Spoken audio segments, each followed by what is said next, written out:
Social மீடியாலயும் சரி, real லைஃப்லயும் சரி, ரொம்ப அதிகமா பேசப்படுற ஒரு விஷயம் வெயிட் லாஸ். இந்த காலத்துல ஆரோக்கியமற்ற உணவு பழக்கவழக்கங்கள்னால உடல் எடை அதிகரிச்சுக்கிட்டே போகுது.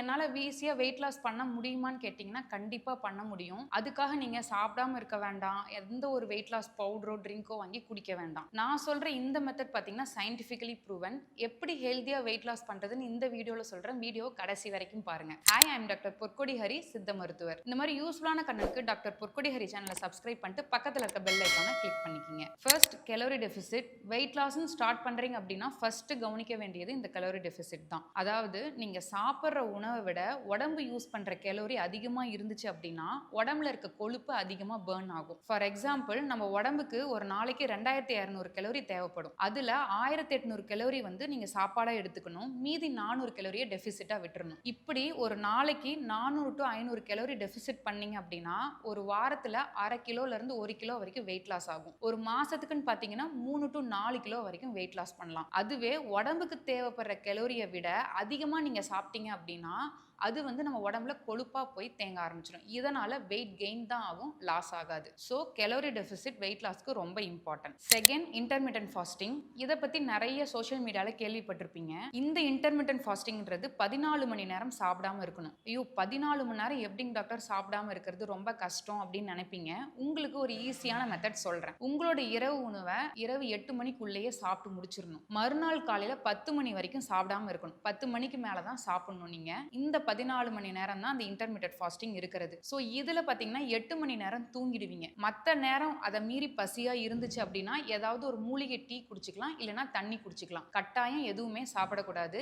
இந்த மெத்தடை ஃபாலோ பண்ணீங்க அப்படின்னா கண்டிப்பா வெயிட் லாஸ் ஆகும். மூணாவது, புரதச்சத்தும் நார்ச்சத்தும் உள்ள உணவு எடுத்துக்கிறது. நீங்க வெயிட் லாஸ் ஜர்னில இருக்கீங்க அப்படின்னா உங்க ஃபேட்டோட சேர்ந்து மசிலும் லாஸ் ஆகும். அதனால கண்டிப்பா புரதச்சத்து ரொம்ப முக்கியம். நம்ம உடம்புக்கு எவ்வளவு புரதச்சத்து தேவை அப்படின்னா 1 கிலோ வெயிட்டுக்கு 1 கிராம் புரதச்சத்து தேவை. அதாவது நீங்க ஒரு 55 கிலோ இருக்கீங்க அப்படின்னா 55 கிராம் புரோட்டீன் ஒரு நாளைக்கு நீங்க கட்டாயம் எடுத்துக்கணும். எந்த உணவுலலாம் புரதம் அதிகமா கிடைக்கும் அப்படிங்கறத நான் ஆல்ரெடி ஒரு வீடியோல போட்டிருக்கிறேன். அந்த வீடியோவை செக் பண்ணி பாத்துக்கோங்க. இதோட சேர்த்து நார்ச்சத்து உள்ள உணவுப் பொருளும் எடுத்துக்கணும். இது வந்து செரிமானத்தை சீராக்கும். அது மட்டும் இல்லாம நார்ச்சத்து உள்ள உணவுப் பொருள் அதிகமா எடுத்துக்கும் போது நம்ம வயிறும் ஃபில்லிங்கா இருக்கும்.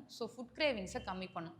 இதனால வெயிட் லாஸ் ஆகும். நாலாவது, சுகர். வெயிட் லாஸ் பண்ணணும்னு நினைக்கிறவங்க கட்டாயம் கட் பண்ண வேண்டியது இந்த சுகர் தான். அதாவது சர்க்கரை, வெல்லம், நாட்டு சர்க்கரை, maida, processed food, packed juice, soda, cool drinks, இந்த மாதிரி எல்லாத்துலயுமே வந்து பாத்தீங்கன்னா சுகர் வந்து அதிகமா இருக்குது. இது ரத்தத்தோட சர்க்கரை அளவை அதிகப்படுத்தும். அது மட்டும் இல்லாம இதை சாப்பிட சாப்பிட உங்களுக்கு ஃபுட் கிரேவிங்ஸ் இன்னும் அதிகமாகும். இதனால நீங்க வெயிட் கெயின் தான் ஆவீங்க, வெயிட் லாஸ் ஆகாது. வெயிட் லாஸ் இருக்கிறவங்க கட்டாயம் சுகரை கட் பண்ணிடுங்க. இதுக்கு ஆல்டர்னேட்டிவா என்ன சாப்பிடலாம்னு பாத்தீங்கன்னா பழங்கள், சக்கரவள்ளி கிழங்கு, கீரை, சிறுதானியங்கள் இதெல்லாம் எடுத்துக்கும் போது உங்களுக்கு அந்த சுகர் கிரேவிங் கம்மியாகும். அஞ்சாவது, எக்ஸசைஸ். ஜிம் போய் தான் எக்ஸசைஸ் பண்ணணும்னு கிடையாது. வீட்ல இருந்தே எக்ஸசைஸ் பண்ணலாம். எப்படின்னா ஒரு 3 விதமான எக்ஸசைஸ் சொல்றேன், அதை வந்து ஃபாலோ பண்ணிக்கிங்க. ஃபர்ஸ்ட் வந்து ஸ்குவாட்ஸ், ரெண்டாவது ஜம்பிங், மூணாவது பாத்தீங்க அப்படின்னா வாக்கிங். ஸ்குவாட்ஸ் பாத்தீங்கன்னா ஒரு 30 செகண்ட்ஸ் பண்ணுங்க, 50 செகண்ட்ஸ் ரெஸ்ட் விடுங்க. இந்த மாதிரி 2 to 3 டைம் பண்ணுங்க. சேம் ஜம்பிங் அதே மாதிரி தான். 30 செகண்ட்ஸ் பண்ணுங்க, 50 செகண்ட்ஸ் ரெஸ்ட் விட்டு 2 to 3 டைம் பண்ணுங்க. வாக்கிங் கட்டாயம் ஒரு 1/2 hour வாக்கிங் போங்க டெய்லியும். ஆறாவது, ஹைட்ரேஷன்.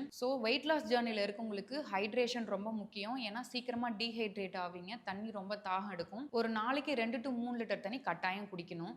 நீங்க தண்ணி அதிகமா எடுத்துக்கும் போது அது வந்து ஃபேட் பர்ன் ஆகிறதுக்கும் ஃபேட் பிரேக் டவுன் ஆகிறதுக்குமே ரொம்பவே ஹெல்ப் பண்ணும். 10 to 30% ஆஃப் பாடி மெட்டபாலிசம் வந்து வெல் ஹைட்ரேட்டடா இருக்கும் போது தான் நல்லபடியா நடக்கும். நீங்க சரியா தண்ணி குடிக்காம டீஹைட்ரேட் ஆகுறீங்க அப்படின்னா ஃபேட் பர்ன் ஆகாது, அதனால வெயிட் லாஸும் ஆகாது. ஹைட்ரேட்டடா வச்சுக்கிங்க உங்க உடம்ப. ஏழாவது, தூக்கம். ஒரு நாளைக்கு 7 to 8 மணி நேரம் கட்டாயம் தூங்கணும். அதாவது நைட் 10 மணிக்கு படுத்து காலையில 5 மணி வரைக்கும் டிஸ்டர்பன்ஸே இல்லாம தூங்கணும். ஒருவேளை நீங்க சரியா தூங்கல அப்படின்னா ஃபேட் பர்ன் ஆகிறது வந்து டிக்ரீஸ் ஆயிடும். இதனால வந்து உங்களுக்கு வெயிட் லாஸ் ஆகும். கரெக்ட் டைம்க்கு தூங்கி கரெக்ட் டைம்க்கு எந்திரிங்க. எட்டாவது, ஸ்ட்ரெஸ்.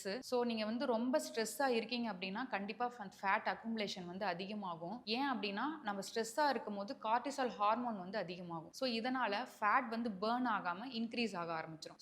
வெயிட்டா இருக்குமே அப்படின்னு ரொம்ப ஸ்ட்ரெஸ் ஆனீங்கன்னா வெயிட் லாஸ் ஆகாது. ஸ்ட்ரெஸ் ஃப்ரீயா இருங்க.